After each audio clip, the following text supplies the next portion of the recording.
मैं देखिए, क्या सोचती ऐप हूँ। जो है वो एक अपने आप में एक एक फास्ट फूड की तरह है, आपको टूल है। वो ऐप कितना आपने रिकॉग्नाइज्ड बैकएंड से खरीदा है, उस पे डिपेंड करता है। जैसे पराशरी एक है, वो एक बहुत अच्छा, जो मैं इस्तेमाल करता हूँ, मैं अपनी बता रहा हूँ, वो बहुत रिकॉग्नाइज्ड ऐप है। ऐप आपकी कैलकुलेशंस को ईज़ी कर देता है। जो चीज़ें कैलकुलेशन आप हाथ से करना चाहेंगी, वो आप अपनी कुंडली उसी ऐप में बना के तुरंत उसमें जो है जो कैलकुलेशन करनी है वो सामने दिख जाती हैं।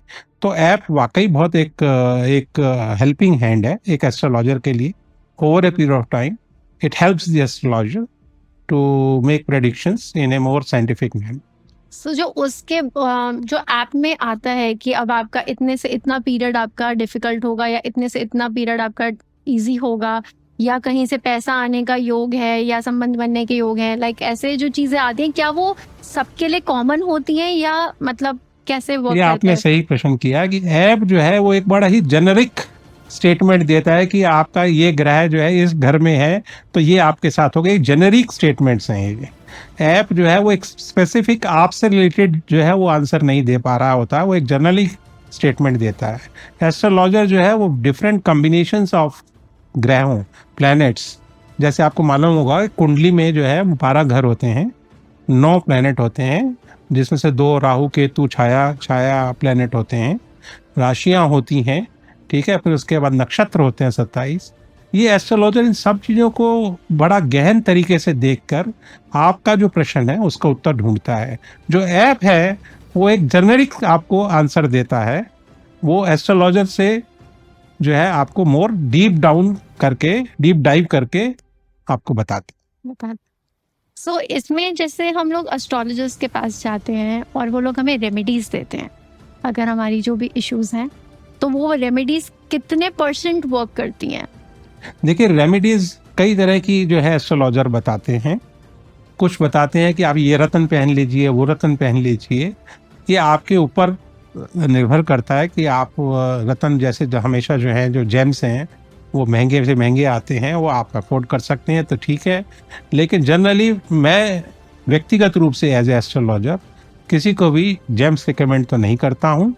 मैं ये नहीं कह रहा हूँ कि अगर आपने पहने हुए हैं तो वो क्यों पहने हैं और क्यों पहने हैं, मैं उस पर क्वेश्चन मार्क नहीं कर रहा, ये आपकी ओन चॉइस है।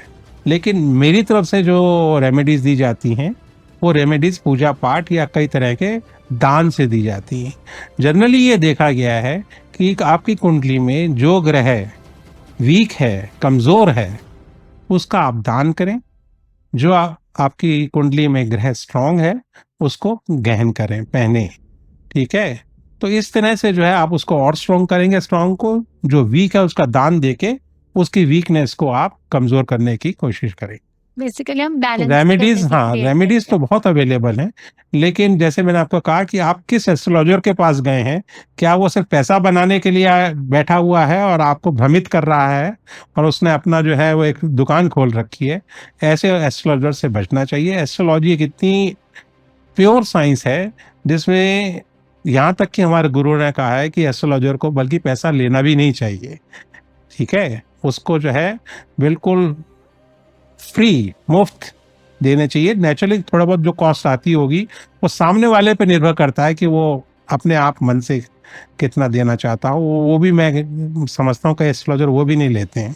ऐसे हमारे गुरु तो हैं जहाँ हम उनके पास जाते हैं तो वो हमें पूरी गाइडेंस देते हैं, लेकिन बदले में वो कुछ नहीं लेते। बट अभी आप देखिए ऑफ लेटली, जैसे हम लोग तो इंस्टा वगैरह बहुत रील्स देखते हैं, तो उस पे बहुत सारे लोग आते हैं और वो लोग हमेशा एनर्जी एक्सचेंज की बात करते हैं। ये पर्सनली मेरा भी मानना है कि अगर हम किसी के लिए कुछ कर रहे हैं तो फ्री में होना चाहिए, बट जब बात आती है एनर्जी एक्सचेंज की कि ये आपने हमसे चीज़ ली है तो मैंने आपके लिए कुछ काम किया है, तो ये आपके कर्मों पे भारी पड़ जाता है, तो ये बात में कितनी सच्चाई है? तो मैंने आपको अभी तो पहले कहा कि वो सामने वाले पे निर्भर करता है कि वो जिसने उसको जो भी सलाह दी है अपनी स्वयं इच्छा से बिना बोझ के कुछ करना चाहे कर ले।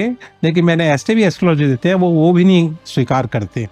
लेकिन हाँ, आपका कहना सही है, अगर आप गए हैं, आप अपनी स्वेच्छा से कुछ करना चाहते हैं, लेकिन सच्चा एस्ट्रोलॉजर वही है जो मांग के ना ले। मतलब वही सच्चा एस्ट्रोलॉजर है। सामने वाला अपनी स्वेच्छा से कुछ अगर देना चाह रहा है तो वो उसमें कोई बुराई नहीं। अच्छा पंडित जी, मैं नेक्स्ट एक चीज़ ये पूछना चाहती हूँ कि जैसे आप हम बात करें वैदिक एस्ट्रोलॉजी की, Right. ऐसी बहुत सारी मोडालिटीज़ हैं, जैसे आपकी टैरो है, पामिस्ट्री है, तो बाकी मोडालिटीज़ से एस्ट्रोलॉजी कितनी अलग है और क्या वो भी उतना सक्सेसफुल रेट है उनका? जो हम बताते हैं फ्यूचर प्रिडिक्ट करते हैं, तो उनकी प्रिडिक्शंस भी क्या उतनी परफेक्ट होती हैं? मैं वैदिक एस्ट्रोलॉजी को सबका पिता मानता हूँ। वैदिक एस्ट्रोलॉजी से जितना scientific assessment of a person या पर्सन्स लाइफ किया जा सकता है, वो मैं नहीं समझता न्यूमरोलॉजी, टैरो, पामिस्ट्री या घर के लिए आदमी वास्तुशास्त्र वगैरह करते हैं वगैरह वगैरह, इन सब से कहीं बेहतर वैदिक एस्ट्रोलॉजी है। और वैदिक एस्ट्रोलॉजी में जैसे बताया कितने ज़्यादा लाखों कॉम्बिनेशन ग्रहों के बनते हैं, इसलिए ये भी आप कह सकते हैं कि जो है ज़्यादा पढ़े लिखे ना बन के भी एस्ट्रोलॉजर बन गए और वो सामने वाले को कुछ भी बता रहे हैं। लेकिन सही वैदिक बात। एस्ट्रोलॉजी बहुत साइंटिफिक है। बहुत साइंटिफिक है। अब जैसे आजकल की जनरेशन क्या होता है, किसी को कोई प्रॉब्लम होती है ना, फटाफट गूगल सर्च करती है, इसकी रेमेडीज क्या है, ये फॉलो करने लग जाती है। आपको क्या लगता है कि यंगस्टर्स को इस चीज़ से बचना चाहिए और जो प्रॉब्लम है जाके एस्ट्रोलॉजर से बात करो रादर देन फॉलोइंग अपने मन से कुछ भी कर रहे हैं, उनके क्या क्या साइड इफेक्ट्स हो सकते हैं? देखिए, एस्ट्रोलॉजर आपने जो प्रश्न किया इसका मतलब ये है कि एस्ट्रोलॉजर के पास वही जाता है जो किसी परेशानी में है। ठीक है ना, मुझे ऐसा ज्यादातर लगता है ज्यादातर मोस्टली। ज्यादातर है ना। तो वो परेशानी में पहले तो ये खुद सोचे कि मैं क्यों आया, क्या ये मेरे खुद के कर्मों के कारण मैं आया या मैंने तो कुछ नहीं किया था फिर भी मैं ही भोग रहा हूँ। तो दो तरह की चीजें हो गई, वर्तमान के कर्म कैसे हैं और प्रारब्ध कैसा है आपने जो पूर्व जन्म से लेके आए हैं। तो ये आपको एक एस्ट्रोलॉजर बहुत अच्छा गाइड कर सकता है, आपको एक लाइन ऑफ एक्शन दे सकता है, सलाह दे सकता है कि आपको जीवन में आप ये गलत कर रहे हैं, इसको सही कीजिए, आपको ये जो करना चाहिए ऐसा कीजिए। तो इससे जो है आपके आने वाले जो रास्ते हैं वो सरल हो सकते हैं।